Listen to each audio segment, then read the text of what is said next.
I'm going to share with you how to use Tinkercad. Tinkercad is a free website that allows you to do 3D design and 3D printing from it. To start off, you're going to hit sign in and you're going to put in your email address and password. If you do not have an account, you're going to hit sign up. For teachers, I recommend using an email address that's shorter for your students and a password that's easy for them to remember. So this is what the main page looks like. To create a new design, you're going to hit create new design. What's great is that you can rename your design.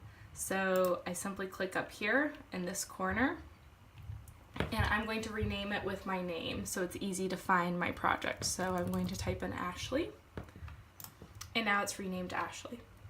Think of your work plane as your table. It's your surface that you're working on. It's the area that you're creating on, and that's going to be 3D printed. Over here on this side, we have some basic shapes that you can use. Now when you 3D print, it's going to print all in one color, so I tell my students not to worry about the color of things too much because it's all going to be one color anyways. You can click here and see other things like text. There's all these different letters. When you click the drop down arrow, it also has symbols and connectors as well if you wanted to create pieces to then create like an action figure or something. And extras just has some other things. Most of the time my students, I just tell them to use basic shapes. So let's say that I wanted my students to create a 3D habitat. Maybe I'm going to start off by clicking and dragging this round roof.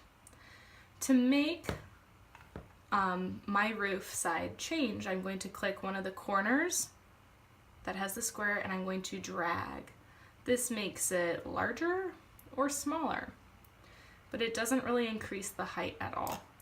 If I want to increase the height, I'm going to click on this square right here and it's going to raise it.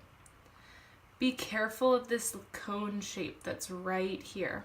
If I click this, it's not going to change the height, it's actually going to take that shape and it's going to move it off of your work plane. That tends to happen when students are working, so if that happens, I tell them to just move it back down, and you want the number to be 0 when you move it back down. If it's a negative and there's a line in front of it, you've gone too far and it's underneath, so you want it to be 0. And you click to the side.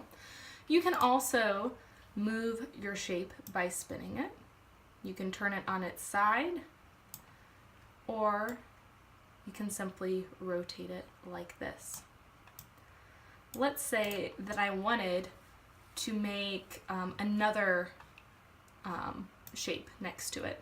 I'd click and drag, I'd make it the size that I wanted, and let's say that I actually want part of it to be coming off of it some. Like I want this to be all one shape, not two separate shapes. What I'm going to do is click to the side, then I'm going to click and hold down and drag over both of these shapes. I want this rectangle to go around the shapes that I'm trying to group together. Now I'm going to let go and I'm going to hit, which is right here. If I want to ungroup, I'm going to hit here. To change your view from being at the top, you simply click the home button right here.